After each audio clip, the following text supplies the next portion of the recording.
Hello, everyone. I'm Caden Ellertson, and this is the Dirtbag Discovery. Yeah, dude, double rainbow. A double rainbow FA. This is legit. Welcome, my friends, to the first episode of the Dirtbag Discovery. I'm your host, Caden Ellertson, and today we embark on a beautiful journey with local crusher and trailhead climbing and fitness owner Kurtis Paul.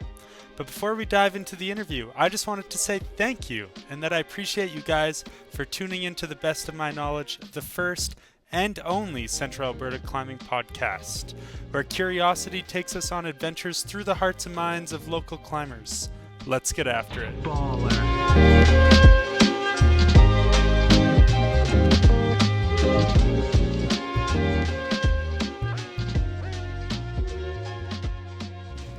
It is a beautiful Friday afternoon. The sun is melting. The sun is melting, Caden. No, it's not. You're a silly boy. As you can tell, I'm nervous, very nervous. This is our first episode of the Dirtbag Discovery. I have a beautiful looking guest, Kurtis Paul. Welcome. Thanks for having me. Good to be here. Yeah, well, let's get started. You should kind of offer us a little bit of an origin story. How did you get into climbing? I was I was almost a slow burn into climbing more than kind of the average person that I see get in. So I grew up in Calgary. I've been exposed to climbing, like gym class or whatever, and That was cool. I did a year of Bible school at Three Hills at Prairie College. And we did part of that time down in Montana. It was called the Explore program. So it's like a 1-year outdoor leadership program. And that's where I kind of got exposed to it. But it was like pretty, here's how you set up a top rope and here's how you top rope. Like I didn't even know what leading was coming out of it. But I remember being like surprised at how much I actually liked climbing. And then, I don't know, my mom got me shoes for my 18th birthday. And I was like, yeah, this is it. This is cool. Through university, kind of like hung out at the U of C bouldering wall a bunch, started getting in, took a job as a climbing instructor and at the Westside Rec Center in Calgary, and I don't know, it was like kind of a slow burn into like, oh yeah, this is kind of the thing. Yeah, when did that switch happen for you? Yeah, that's hard to say. Like, I remember at some point living in Calgary being like talking to my wife and being like, we should get memberships and we should like actually go climbing a bunch, and she was kind of like, yeah, but like not that much, right? And I was like, well, what if we do? I don't know. So, yeah, I see a lot of people come in the gym and they're just like instantly hooked, like kind of like you were. Yeah. And that's like not my story. Like my story's a little bit more overtime sort of thing. I know, that just like amazes me though. I'm like, how do you go from slow burn, you just top rope, and then now you're owning a gym? Yeah. Like, yeah, I don't know. How old were you when you decided that you wanted to start Trailhead?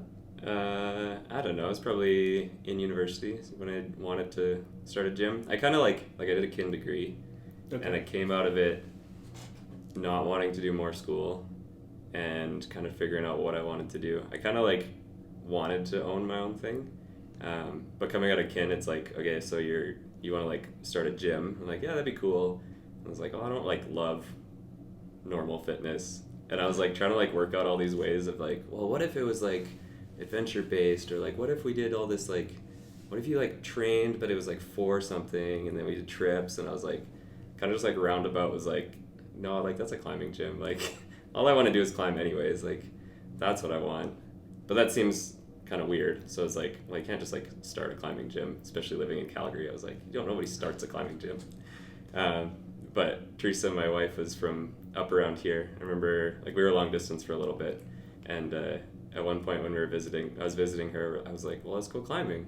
And we were like, wait, there's not a climbing gym? Like what, why? Like this is a city, why isn't there a climbing gym? And that was kind of back of mind for a little while. I was like, well, what if we like moved north and tried it out? So that's kind of like where the thought process came from. Oh man, that's legendary. I had no idea. Yeah. I've been like pondering on that. I'm excited to ask him this question. Yeah. Yeah. So yeah, we moved up here. Like her family lives on a farm out here, so it was actually really easy to move out. Like we're pretty privileged to be able to just kind of like move into a house that was out here and kind of get our feet under us. The goal of moving out was like figure out if a climbing gym makes sense. So like I saw the Collicut had an opening for a climbing instructor, so I was like, sweet, let's get in there. That's where I met Andrew and Okay. First met Christy, and Wow. yeah, there's like some core climbers that kind of started out of there, and like Lucas was there. Oh, yeah? Yeah. So that's kind of like first intro. That's where I met Nate too. First intro to where got to know the climbers and was like, oh yeah, there's something here. Yeah, that's crazy. I didn't even know. Like, we all have been to the Collicut bouldering, and it's kind of a joke compared to like modern bouldering. Yeah, but it's still climbing, right? Yeah, like, climbing is just climbing. Yeah. Did you guys ever climb on like Mr. Big or? I remember like hating Mr. Big. Okay, why? I think part of it was like I like went in and I thought I was like an okay climber, but I lived out here with no gym for however long, and we finally went in and I was like, oh man, I'm so bad at this. This is so hard. This is so slippery. I don't know where I'm going. And then all the guys who had it dialed, like Nate or like all those guys were just like lapping it. Or Peter. Do you ever meet Peter Turner? No, he was a never crusher. Okay. And he could just lap it. He'd have his like weight vest on and stuff. And I'm like, what is going on here? So we did it a couple times, and then once I started working there, it's like you can kind of did it a little bit more, but it's cool. It's like, Yeah. I feel like everybody who like grew up in Red Deer and then found climbing is like, oh, can we go like climb that? Because they've all looked at it forever. 100%. Yeah, Yeah. we got to get in there sometime. Yeah. Yeah, I'm wondering like, because what was the size of the community then when you just have the Collicut compared to now? Yeah. You Can like count it on your hands. But there are some people, like, there are people that were there that I didn't realize. Like, Andrew and Carmen climbed there quite a bit, but I never overlapped with them. But, yeah, it was pretty small, like, not very many people. When we opened the gym, you could definitely tell, like, some more people came out of the woodwork. Like, that's when I met, like, the Olstads, and they've been, like, they're climbers, right? But I didn't really see them at the Collicut. Because what was the OG rock climbing gym called? Do you remember? Rock and Rope. And when did that close? Do you know? Early 2000s, I want to say. Okay. So Brian be a good guest for you, actually. Yeah. Brian's got some stories. I know, I'm so curious. Because, like, so then we, like, probably like 15 years, Red Deer didn't have a climbing gym. Yeah. Yeah. Because when did you start Trailhead? 2017. Okay. Yeah. There's kind of like a mini boom kind of around that time. Like, that was when Boulder first opened, and that's when, like, Lethbridge kind of got going not long after that, and Regina got going not long after that. Like, there's kind of a bit of a growth kind of in that region, and now the growth is a little bit like not to say fully saturated, but closer to saturated. Like, Totally. most cities of 100,000 people have climbing gyms, right? Yeah, for sure. It's definitely becoming more like the thing to do. Yeah. Yeah. Wild. Oh, that's so cool. And you worked at the Collicut then? And you were an instructor? Yeah. It was pretty casual. Like, Yeah. I didn't work there that much. I was kind of piecing together a number of things, but yeah, that's when I got to know everybody a little bit. It was kind of a recon mission a little bit. Okay. So you like graduated uni. Yeah. You and Teresa moved north. You started working at the Collicut. And then was like Trailhead in the back of your mind the whole time, or was this yeah. The move north was Trailhead focused. Was Trailhead focused. That was like okay. Yeah, like it was easy to do because Teresa's from here, and Yeah. like she got a teaching job, and it was like, yeah, a lot of things lined up that made it feel like we could definitely make it happen and make a go of it. 9 years ago. Yeah, almost 9 years ago. Yeah. Okay. Or what is that? We moved up here in 2016, so 10 years. Yeah. Okay, wait. So now Trailhead's open. Now we're at like 2017. This is what I'm thinking on the timeline. Yeah. And you started climbing in your teens. Yeah, like I was exposed to climbing and actually kind of started enjoying it like 18 probably, something like that. Sweet. And then from the time you opened Trailhead to now, like there's lots of stories, I'm sure. Yeah. But yeah, like what's been your main focus? Like what do you love about climbing? Like why do you keep coming back to the gym every day? Yeah. I don't know. We've talked about this a little bit before, where I kind of have this idea that like whatever you decide to do, you can get pretty deep into it. And so I kind of like decided to love climbing in a way. Like, obviously, I'm like, there's people that try climbing and are like, okay, whatever. And there's people that try it and are like, oh, snap, this is it. And I'm definitely more one of those people. Like, I love the feeling of climbing. I love, like, the problem solving, and I love, like, what your body gets to do. It's, like, so interesting. But it also is something that you can get pretty deep into, and you can really, like, dig, and you can go for a long time. And then really, like, what it comes down to is the people that you get to do it with. And so that's why the gym has kind of always been aimed at community focus, right? Like, we want to create a place that people actually want to be. And kind of the way you talk about it is like talk about third spaces, right? So that's like a big thing in what we're trying to do is be the place that's not work or school, that people actually like get to connect, right? Totally. And like that's so like but that's my question. So you're worried about, or not worried, your goal is to create these third spaces for others, but like the gym, like, ironically, is your work as well. Yeah, but is it a third place? Like, yeah, because I'm like, wow, you, like, we talk about burnout a lot in comp team, and even just with like attrition rate in the climbing gym. And I'm like, yeah, like, how you survived the V5 plateau. That's the first joke. But like, also your work, that's like another big struggle, is like, this thing that you love is also your job. Yeah. So how do you manage that? Like, why do you come back? It's just amazing. I'm like, yeah, you're so motivated. Yeah. I don't know. Like, it's hard to have that talk without getting into like how I feel in like my faith, and like how I have like, I think that my work is important in creating spaces that people can feel loved. And I don't know. I used to think I needed another hobby because I like was actually worried about it. It turns out I don't feel like I need it, but I also do, like, my church is my third space. It's like I have a way to like connect and have deeper purpose outside of climbing also, right? 100%. So in a way, it's like, it's not like I have home and work and the gym. I have like home and work and family and faith and friends, and climbing is part of my life, and it's like a big part. Like, I absolutely love it, and it's like what I think about a lot. But I think that helps with burnout, is it's not the only thing. Totally. Yeah, I think those are like wise words. Like, even like I'm an individual who like loves a lot of things, and I love them till I'm burnt out usually. So I think that's like, I don't know, ever since I started working at Trailhead, I've been working on the balance. And I think you've been like a good role model for me. I see you do it very well, and I don't know if you noticed that. Well, obviously you do. But, well, thank you. Yeah. It's hard with people who work at the gym. You definitely see it, because like, I want people to work at the gym who are stoked on climbing, and then they spend all day at the gym, and you're like, I don't blame you, man. Like, you want to go home. Like, you want to not be here. And it's like, I've also, like, we've been pretty good at having staff who like they know that if I'm climbing, I'm like not working, you know? And so I've had that talk before, and it's like everybody's pretty okay with that, being like, yeah, he can deal with this later, like, let him go climb with his friends, right, or train or whatever it is. I guess I'm gonna dig even deeper on the question. What is it that you love about climbing? Like, you said these feelings, but like, what do you feel when you're climbing? Because like I have my own subjective feelings and processes, but I'm curious. Yeah.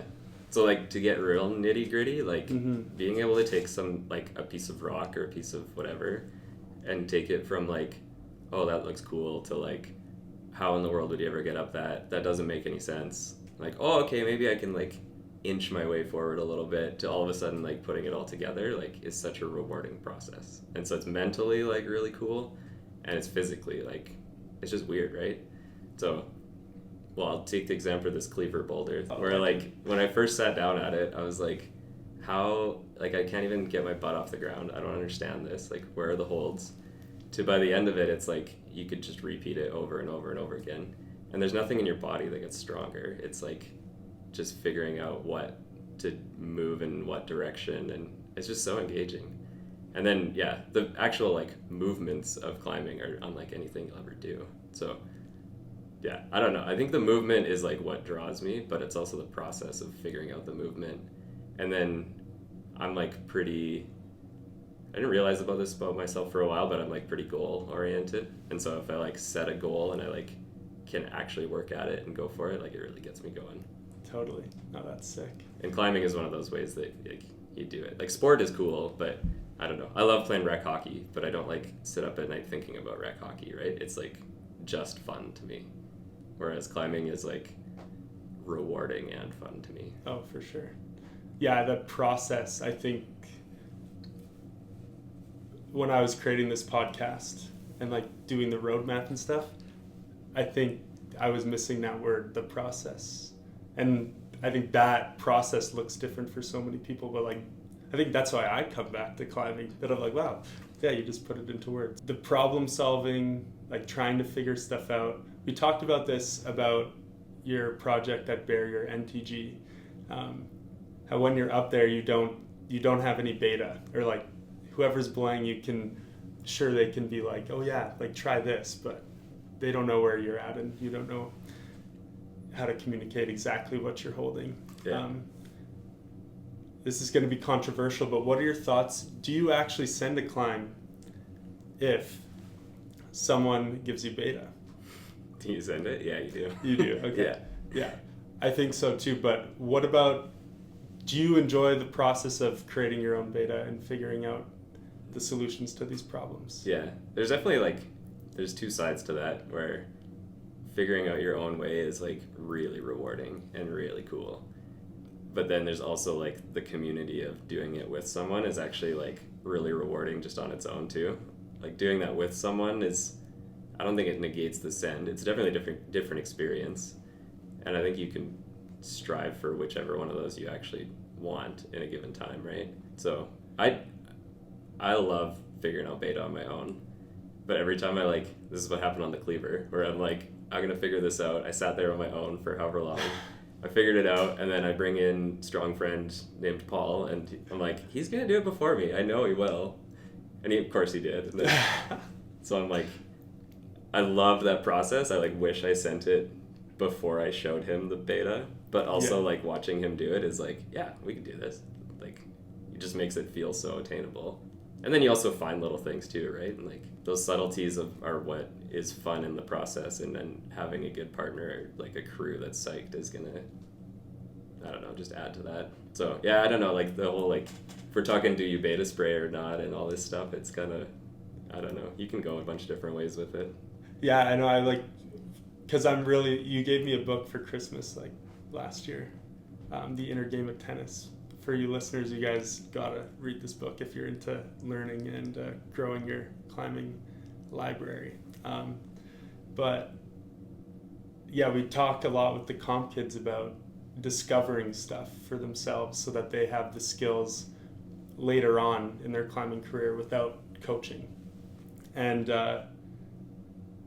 so I'm very biased when I talk about this, but I think you opened my eyes like a lot. And I'm like, oh wow, no, like there is actually something so beautiful about solving a problem like with your friend, or it doesn't even have to be a friend, like some random person. Yeah. And yeah.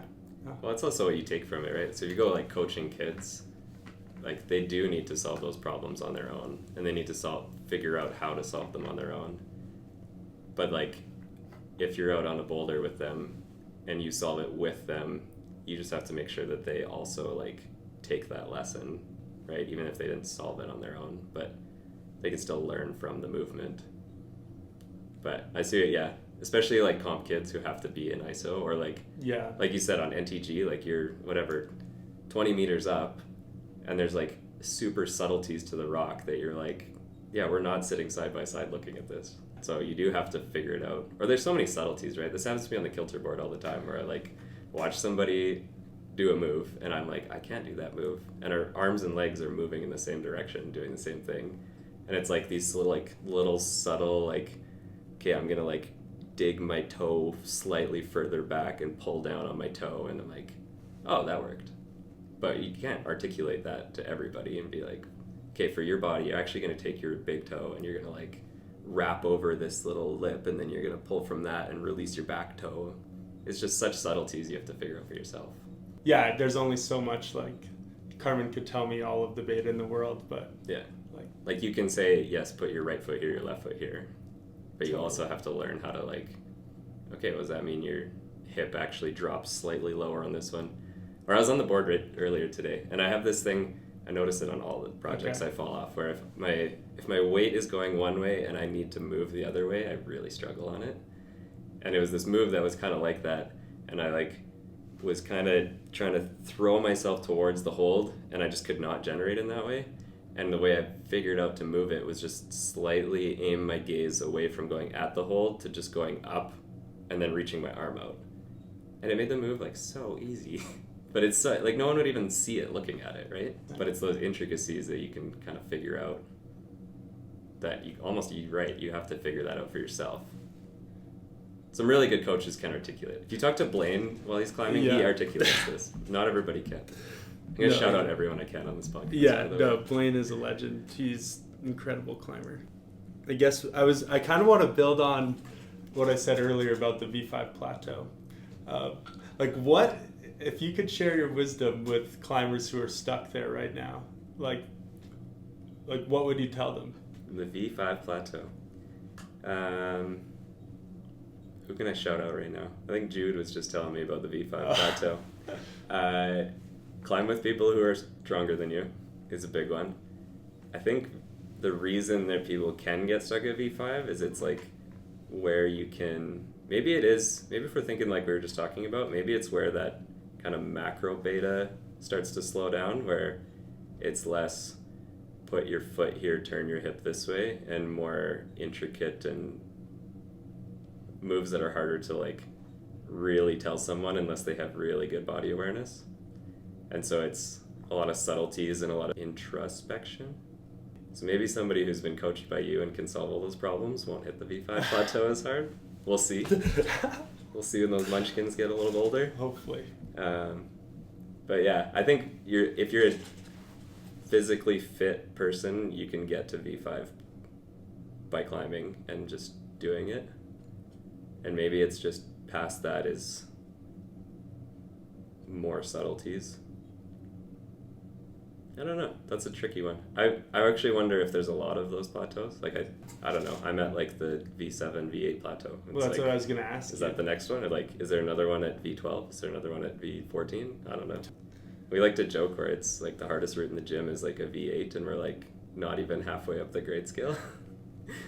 Yeah. There's a lot of intricacies out there. Yeah, like, well, people are throwing down V17 like nothing nowadays. It's like, kind of crazy. Yeah.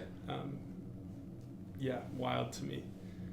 But yeah, so in your climbing journey, you're like V7, V8 plateau, quote unquote. Yeah, or I guess I'm going to relate this back to my climbing journey. I've been climbing V6 for 2.5 years, and I've been climbing for 3. And I'm a way better climber now than I was 2.5 years ago. Like I have videos of me climbing my first V6, and I was like, oh my goodness, like I don't even know how I got up there. Yeah. Like I would just hangboard all the time is really what I did. But yeah, like for you now, how are you progressing in climbing? Or what does that look like for you? Yeah, it's funny. Like if you look at what routes you've done or like what grades you've climbed, it doesn't feel like progression, hey? But you do have to recognize getting up one V6 is different than being able to climb a lot of V6s and do them quickly. Or like being able to climb a V7 is a lot different than very rarely falling off V6, you know? And grades are kind of tricky in that way where like I could put up something that requires like no hands and you have to balance, and then I can put up something that you have to campus through a cave and we have to call that the same number, right? Like the sport is so broad that it's different. Where I see progression is more in like how I'm putting down outdoor sport routes and doing it quicker than I used to. And so I can tell like while I'm on sport climbs that I am able to perform better than I used to be able to. And I think those grades are improving for me a little bit in a way. More in like how quickly they happen and my confidence on them. Okay. So, and that's kind of where my personal climbing, that's what I get excited about, is outdoor sport. And so for somebody that is focused on whatever, kilter board, if they spend all their time on the kilter board and trying to improve the kilter board, they will improve it. So, I don't know. I don't see you spend a lot of time trying to climb V7. So, like, are you going to climb V7? Probably. But you're more likely to climb your 511A trad because that's where you put your focus, right? Yeah. Yeah, that is true. It is just repetition. Yeah, it's what you put your focus in. I think we've talked about this before too. Oh, it's for like sure. The thing you put your focus on is the thing you're going to improve. I don't know. So the kilter board just like, the app died and they had to remake an app, Oh my right? gosh, yeah. I think I'm in the minority. I think the app is just great. I think it's good. Wild. That's a hot take. Hot take. Kilter board app is awesome. It has verified climbs now. It's a good thing. But there are all these climbs, like whenever I climb on the board, I filter off things I've done before, so I just always have new stuff. But then with the new app, I'm like re-climbing all these things, and I can see the things that I've done before, and I'm like, okay, am I a worse climber? Or do I have to just like relearn this movement again? Because that's part of it too, is just because you could do it at some point doesn't mean you can do it in the future, even if you're a better climber. You are going to have to relearn how to do it. And there's so many subtleties and whatnot. Yeah, I don't know. I don't even know what we're talking about anymore. Yeah, I can't even remember either. We were just talking about progression. Yeah. And like, yeah, you will get better at the things that you put your time into. And I think that really applies to the first question of how to get through the V5 plateau. And it's like, I think especially now, like you get into climbing and everything happens so fast. And it is very rewarding and it is addicting almost. I can see it. I talk to so many people about it. It's awesome just seeing how stoked they are. But I think that is like the first time, around where I think it's different for everybody. But yeah, that first plateau is, you just got to push through. Well, yeah, maybe the plateau is going to happen no matter what you're doing, right? Like people who do weightlifting, they get so strong so fast. And then, I don't know, like you don't progress by 10 pounds on your bench press every week for the rest of your life, you know? No. Like you are going to plateau and you're going to work really hard for a really small gain.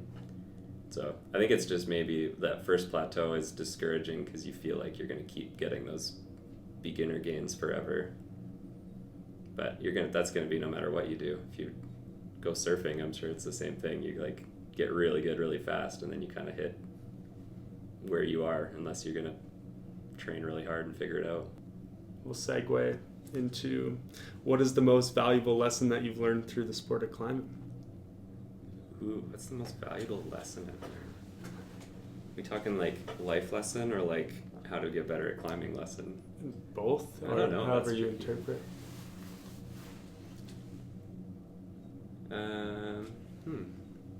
The first thing that comes to mind is actually the opposite of the question, I think, which is like make sure that climbing isn't the only thing. Beautiful. So like I'll drop like the Christian word is like say that climbing is an idol in your life and you worship the idol, right? Yeah. And so you don't want to make climbing an idol that you worship. No. And I think that is something that I actually like actively have to work towards. And so that is a lesson I've learned from climbing is to not make climbing the only thing, which like is hard when my livelihood is trying to convince people to climb as much as they can. So we can you can cut that out if that's bad for business, but it is what it is. In terms of like lessons for climbing, it's like, yeah, I think, okay, I'll tell the story of like went to Boulder whenever that was, and I climbed something and I looked okay doing it, and so you were like, Kurtis, how do you like climb so smooth? And I like gave you some answer. I didn't really know what I was saying, but I thought about it later, and I was like, came back and I said, like whatever you put your focus into for a long time, you'll get better at. And I think that's the biggest lesson you're going to learn is if you put your focus into something for a long time, you'll progress. And I think actually I do know answers to this. This is coming. The other lesson I've learned a lot is the way the famous quote would put it is you can do a lot less in a month than you realize and a lot more in a year than you realize. And I think it also goes for 5 years and 10 years. And so being really patient with yourself and knowing that the long haul won't, like, one day doesn't change the long haul, but it also does in a way, 100%. And so I think that's true in all areas of life. Like, I see that with the gym, right? Like, the gym is way better now than it was 8 years ago. And I knew it then. Like, I knew it was like, I don't know what I'm doing. I'm just going to figure it out. But it took years of learning and quality people learning together and figuring out how to actually have a community that people want to climb in, right? For sure. So yeah, whatever you do it for a long time, you do it consistently, good things are going to happen. Yeah, that ties into like the mastery over success. Yeah, totally. We talk about that all the time, almost every day. Yeah, if your mindset shifts from how do I get up this one climb this one time to how do I be a better climber for the rest of my life, you can still put your right now focus into that one climb, but you got to think big picture too. And that applies to life too, which is like what I think is great about the sport of climbing. Yeah. A lot of the lessons just transfer right over. Totally. Yeah. I've noticed, like, I set myself a pretty hard goal around my 30th birthday, and it was like a singular, I want to get this route done. And coming out of it, I'm way more thinking longevity wise and being like the goal I have for myself is I want to climb 50 512 or A or harder sport routes before I turn 50. It's like, if you put it down, you're like, that's super attainable. I can do that, but I can't do that in 1 year. Well, maybe I could. Probably not. Yeah. But that's not a dig in and go. That's a long haul thing I want to do, right? I want to prove that I can continue to perform at a level that I feel is high for a long time. Did you knock any down while you were on your trip? I did not.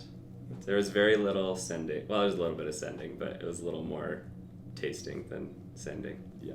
So no, you didn't send Just Do It? Did not send Just Do It. That's okay. I got on Chain Reaction. You did? Okay. That was pretty fun. Yeah. Yeah. We didn't get up to the top of it, but I got on it. Is it all permadraws? Yeah. Yeah. Okay, you know what's funny? This is going out in the podcast world, but this is already out there. But apparently when Alan Watts sent it, the ethic of the time was like, you have to place all your draws on lead. Like, kind of like how trad is now, right? You got to place your gear. Oh, for sure.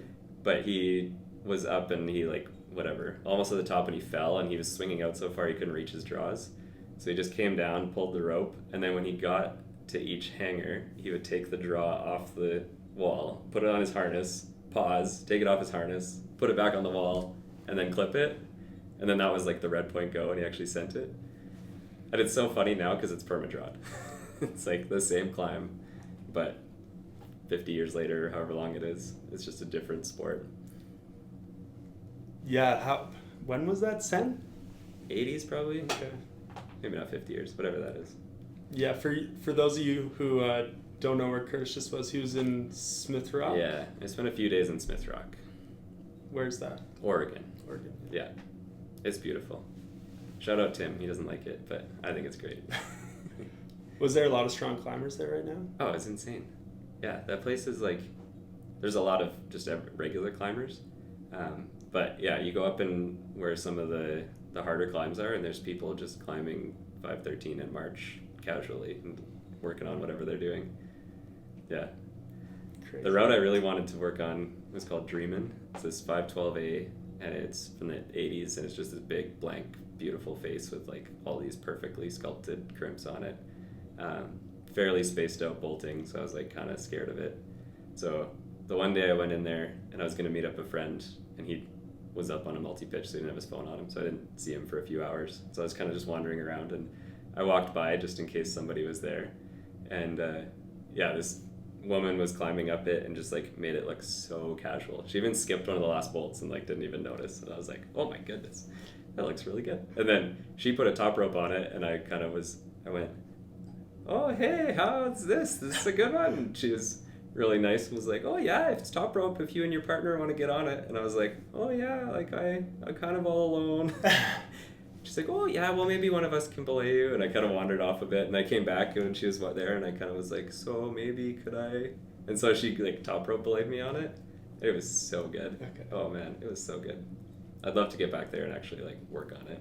I wasn't in the physical position to actually send it, or maybe it was mental, because it's actually like, I don't know, trying hard above, not crazy run out, but spacey. For sure. Yeah. Those old routes are fun to climb. Oh yeah. Yeah, whatever they graded stuff back then, you just like add 2 or 3. But when it all comes together, it's actually not bad. That's the thing with climbing, hey? When it all, like, you can try something that's so hard for you, but when you actually send, it just feels easy. Yeah. Well, it's so you're on the line the whole time, or on the edge of like, is this possible or is this not? And as soon as it's not impossible anymore, it's like, wow, this is possible, and the rest is history. Yeah. What are your projects or goals for this summer?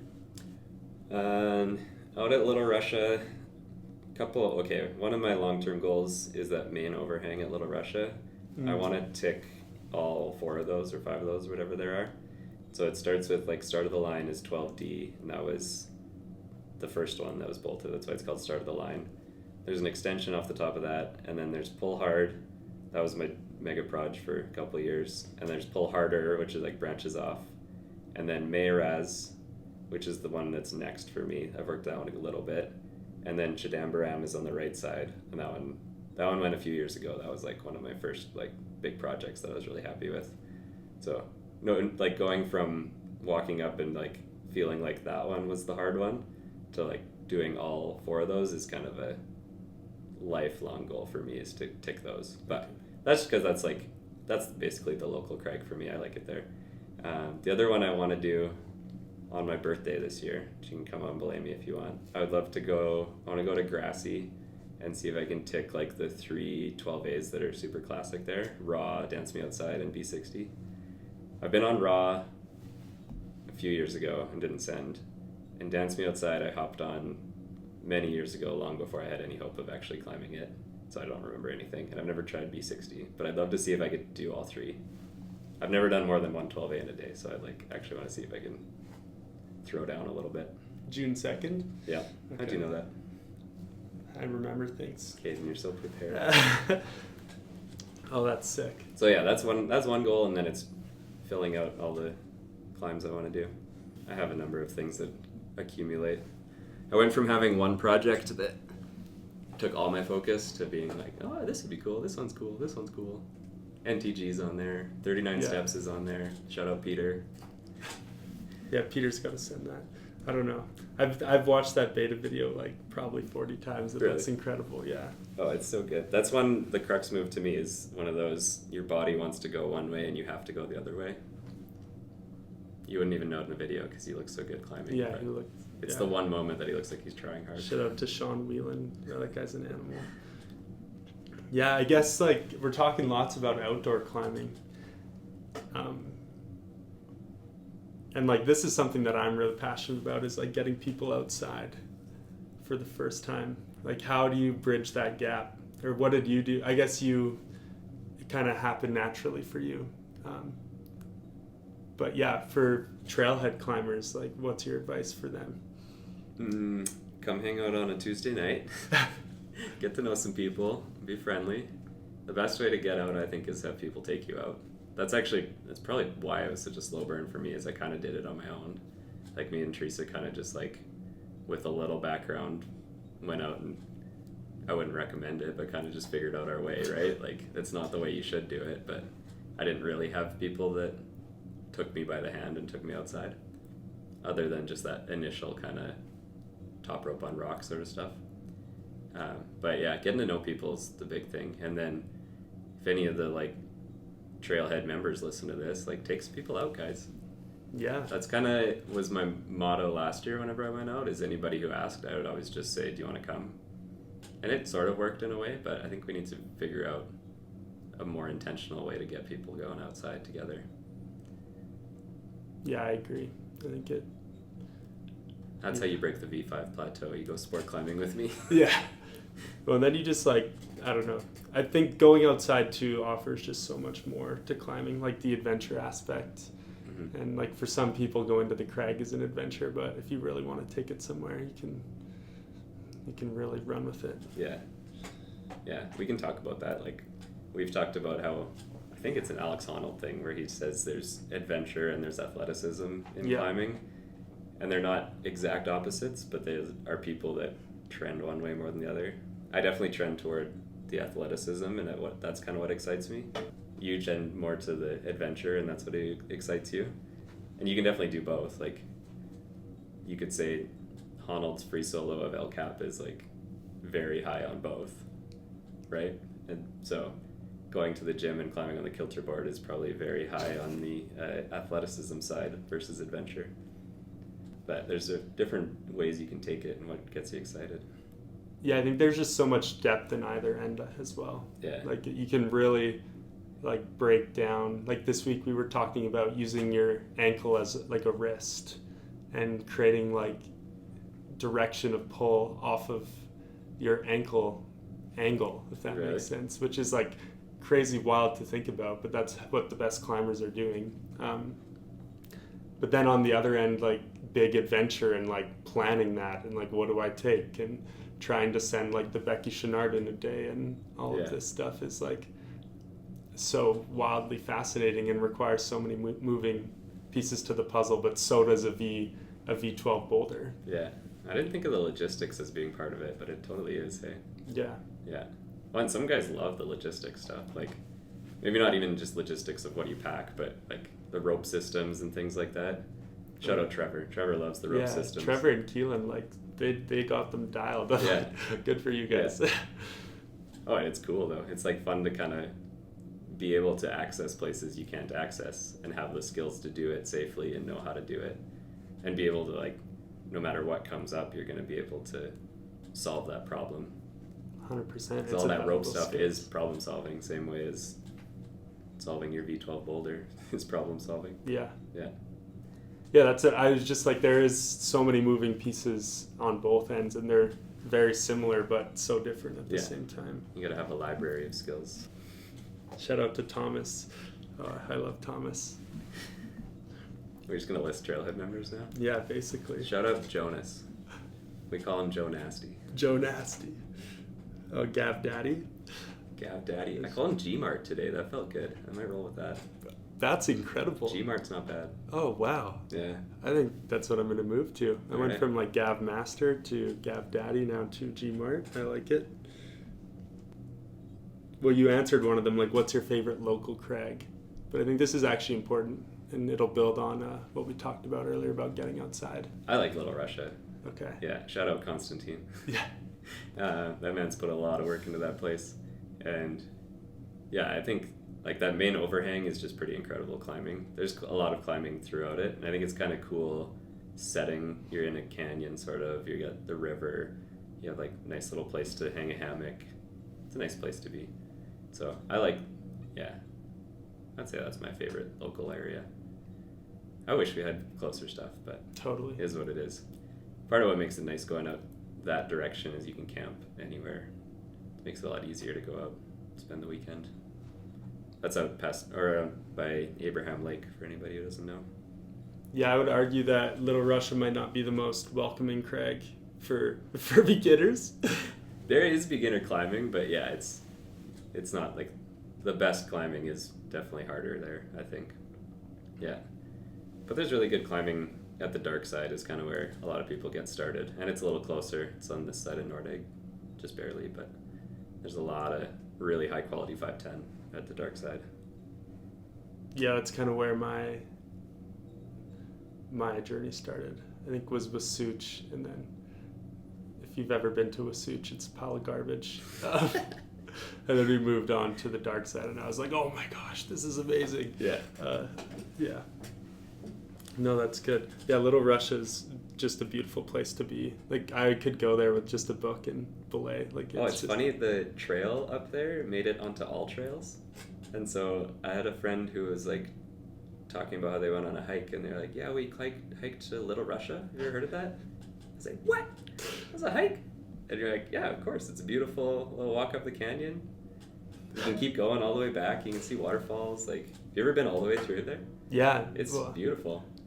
that was my goal for the ice climbing season, was to lead end of the line, which is like all the way, and then left. That's also why Start of the Line is named Start of the Line. Oh, really? I didn't know that. Well, I'm assuming that makes sense to me. That would be hilarious, or that would make 100. Yeah. No, that's a great ice climb as well. Did you do it? Yeah, I got it. And you led it? I led it. It was actually a wild story. I did it on like 2 hours of sleep. Wouldn't recommend. But that really taught me like a valuable lesson about like I was tired. Yeah. And when I have the hockey mindset of like I need to feel good all of the time, and I need to be recovered 100% of the time. But if you want to be a climber, or if you want to be a dirtbag climber, your body feels horrible most of the time. Just because you're sleeping in like your car. You are, yeah. Well, yeah. I mean, and you're just not eating great. But yeah, I think it was that day I was like, I had 2 hours of sleep. I was just like not in the right headspace, but I went anyways, and I was like, you know what, this isn't an excuse, and this is an opportunity for you to grow. And yeah, this is what like climbing is so important to me, and I went and I took my time and I did it, and proud of myself. Yeah. Who'd you go with? Dan. Yeah? Yeah. Shout out Dan. Oh, Dan. We always go, for anyone who, there's like a really good shawarma place in Rocky. It's pizza and shawarma. It's like, when you're driving back through Rocky, it's on the left-hand side. And the Canadian Tire side? Yeah, the Canadian Tire side. It's so delicious. All right. And we get like the largest one. I think it's called the Jumbo Shawarma. And yeah, it's great. But yeah, if you haven't been to Little Russia, you should go, and you should go all the way to the back. Beautiful. Yeah, people go up there and with their wetsuits and do the canyoneering sort of thing. The one time we were up there, and there was like the little canyoneering group went by. I was belaying Dave Bassett, you know Aussie Dave? Yeah. He was on Shadambaram, and they're like, we're walking by, and he was climbing, and he fell like you do, in a way that you would classify as a whipper, but it's like pretty normal. But this lady like only saw him falling and just screamed, like she thought she was about to watch someone die. He did not die. It was okay. Yeah, I think that's also interesting. I think people who have no idea what climbing is tend to think it's this like outdoor climbing is this terrifying thing, which it can totally be a terrifying thing. And I think the media plays a role in that with like documentaries and stuff. But yeah, there is inherent risk for sure. But yeah, you can take it however far you want to take it. Exactly. Right? Yeah. You can go top rope some pretty moderate stuff, and your risk is fairly low. And you can also do some pretty sketchy stuff, but yeah, there's something for everyone. I was gonna say, like, what's your dream climbing route to send? Dreamin' might be one of them. That's a good one. Oh, I should tell you about this place we went in Northern California. Okay. So we went down to see the redwood trees, right? So we were kind of camped down there, and then we're on the coast, so we stopped at this spot that actually I knew there was going to be a climb there, but we also saw that they had tide pools, so when the tide was out, and we were wandering around. Like, I have little kids, so it was really fun. Even without little kids, it was really fun. And we were like found all these sea anemones and these like starfish and stuff. We were having a great time. And then you just keep walking along the coast, and there's this big overhanging like cliff, and it's got like a bunch of like bigger boulders kind of behind it. It looks like it's a big split, so it's kind of this sweet little area, and the rock is all little pockets. I don't know if you've ever seen soil makes these holes. They're called the fungus, and they're just like a ton of little pockets all like together, and it totally looked like that, and it was incredible.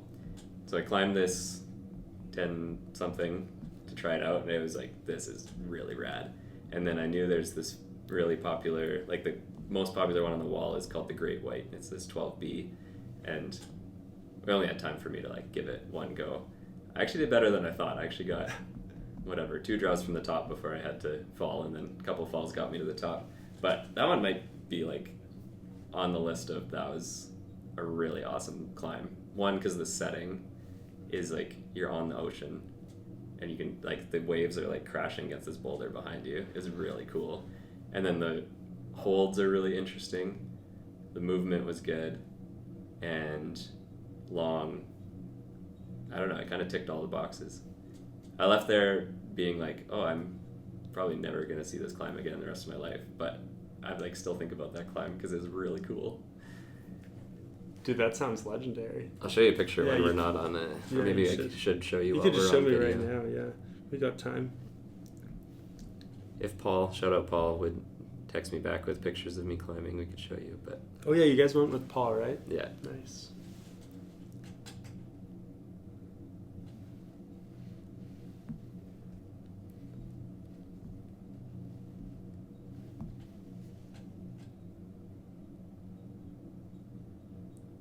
Yeah, one of my questions was, how would you pitch outdoor rock climbing to the regular gym goers? I think we did that naturally. How would you pitch it? Just go. Just go. And, well, go, but also, like, have expectations that it's not gym climbing. It takes some time to remember that mentally it's different. Like, even if we talk about it being safe, like, it just feels different. It feels like you're exposed. It feels like a fall matters. And so you watch a lot of new outdoor climbers go outside and they don't climb. They just, like, are holding on and trying to squeeze their way up, right? So if you treat it like gym climbing in the best way of, like, there are holds and these are movements, you'll have a better time, I think. Yeah, but then also don't expect it to be as easy, I think. Yeah. Yeah. I think once you do it enough, you realize that it is climbing. Like, it is kind of the same thing, but what's kind of a bummer about easy grades outdoors is they're very different than easy grades indoors. Like, easy climbs outdoors generally mean low angle slab with not great handholds sometimes, and you have to just do it. Versus, like, indoor means, like, mega jugs. And there's some of that. There's, like, really high quality stuff. But so this is the setting. It's a video that won't play, but... And then you come in here. Dude. Oh, it's beautiful. That is sick. It's like an Ethan Pringle crag. Yeah. The Mountain Project has a video of him, or not video, a picture of him bat hanging off the jug at the top. What's the crag called? Promontory, I believe it's called. Yeah, that sounds right. Okay, well, for the viewers, you guys, or the listeners, you guys could look up Promontory on Mountain Project. It's in Northern California. Beautiful. Might have to go back just for that climb, but that might be not worth 22 hours of driving. This one's from my Compton kids. If you were a climbing hold, what kind of hold would you be and why? If I was a climbing hold, I would be...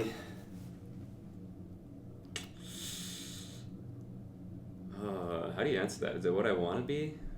I want to be a low angle sloper on a slab wall. That's what I want to be.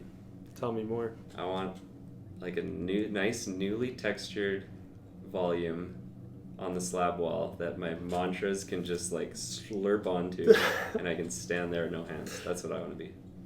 Legendary.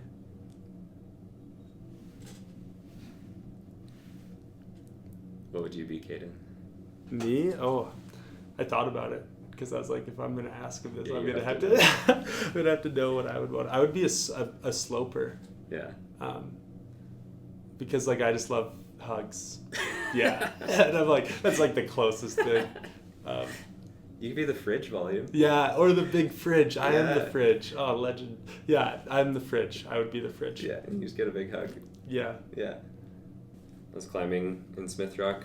It was like this 11A. It was pretty cool. It was like kind of a dihedral and like with a crack in it. And it was kind of techie, and I was like, I couldn't figure out how to crack climb. So Teresa made fun of me because I made a video about crack climbing, and I was like, yeah, I don't know how to crack climb. But I struggled my way up, fell a couple times. And then where it finishes out, it just kind of like rambles low angle up to an anchor. You know how it does sometimes. And it's like, whatever, 10, 12 feet to your bolts, but you're just kind of walking at that point.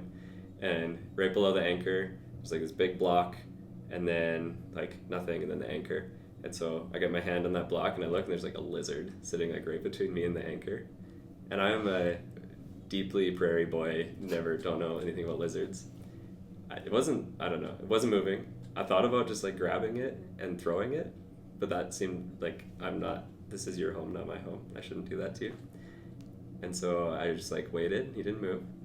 And then I went and I just like moved up. And as I moved up, his hand darted to where my other hand was. And I just like pulled it out. And I just breathed. I was like, okay, this is fine. I really don't want to fall right now. I probably can't fall because it's like pretty low angle. But if I do, it's actually going to hurt. And so I like pull my hand out and then take a breath. And then all of a sudden I feel this like warm thing land on my arm. And I was like, oh no. And I look down and it's just a big seagull poop all over my back and my arm. And I was honestly so relieved that it was poop. Because I did not want a lizard landing on my arm. I probably would have just jumped off the wall. That's wild. Yeah. So then I had to like deal with my anchor and clean it up while I was just like covered in this white sloppy poo. But a lizard did not jump on me, which is the moral of the story. Yeah, it was like all of that happened at once. Yeah, it was like lizard darted, and then like 4 seconds later, I heard it and I felt it. Oh, it's like, please don't be a lizard. Getting pooped on isn't great, so I'm glad that you enjoyed that. Anyways, you don't have to keep that in. I just wanted to tell you anyways. No, So I'm going to keep that in. I think that's a great story. That's so funny. Yeah, that first day at Smith, I was like, I'm bad at rock climbing. Like, yeah. Whenever you have first day on rock, no matter how strong you are, it's just bad. Oh, that was something I wanted to talk about in the intro, but I screwed it up because I said something about the sun is, what did I say? The sun is melting. The sun is melting, yeah. Well, the snow is melting and it's no longer, well, it is still winter, but... Yeah, we should have been climbing today. Yeah. Last year, we started climbing at Barrier February 28th. Yep. Yeah. Yeah. I'll never forget that. That was a great day. That was like my first time sending a 10. Oh, no, I had sent a 10. That was but that was like your hardest to date. Wasn't it 10C or something like that? Yeah. And then we tried that 11A, which I got to go back and send. But oh, dude, that was like the hardest I've ever... The next time we went was the hardest I've ever fought on any route, I think. So that was with... Mal's birthday. Oh, yeah, it was Mal's birthday. Yeah, shout out Mal. That was Peter and David were there. It was really cold. And I remember getting on that after Peter came down. And we didn't send when we were there. I didn't send, 5 years before when I was there with Andrew. And I was like pretty sick of that climb, but I really wanted to just be done with it. And my hands were so cold. This is the first time I've ever held holds, but not felt holds. And I actually like looked at my fingers and was like, okay, that's on. We're not letting go. Because I was so determined not to go back up because I knew I did not want to do it again. So that's how you get past the V5 plateau. You just be so stubborn that you can't get... Yeah, you just don't let go. You just don't let go. Yeah.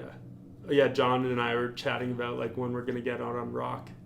And he's like, I would be okay with waiting. Like, I don't want frozen hands. And I'm like, yeah, especially in like a multi-pitch scenario, frozen hands isn't like the most fun. Yeah. Especially on gear. Go bouldering. Yeah. Bouldering's so good in cold weather. It is. Honestly, actually. It's today. Like, we got 2 more weeks of cold coming up. Yeah. I know I was looking, I was like, oh, maybe we could get out because I have a little bit of time off. But no, it's like going to be snowing all weekend. Yeah. Yeah. Yeah, you'll go to Skaha. You'll have a good time. Yeah. Oh, Skaha's going to be... I'm so stoked. Yeah, I guess the last thing I wanted to cover was like the boulder spiel. Like, when's that happening? April 25th. April 25th. Yeah, the day before you leave for Skaha. Yeah. Sorry, I won't be there. No, the day before. You can go after. Yeah. Yeah, that's like our community event, more or less. It's kind of morphed into the biggest one we try to do. And it's a good time. Yeah, last year was awesome. Yeah. Yeah, I just like... that was like the first time I'd ever walked into the gym and like felt like I was in like an arena full of like 4,000 people. Yeah. And I was like, oh wow, this is like playoff hockey, but it was just like a local comp. And not in like a everybody's head down intense way. It was just like vibes were good. Oh yeah, everyone was stoked. Yeah. We'll have some fun stuff for you guys. I think we could end it here, honestly. Yeah. Who's episode 2? Who's episode 2? That's a good question. I'm thinking John. I think Waterman's a good Yeah, pick. John Waterman. Stay tuned for that. Member since day one, I think. Yeah, or almost member from day. I think he was. John's a great guy. He's been like a big part of my climbing journey. So, if not the biggest part of my climbing journey, I have so much respect for John.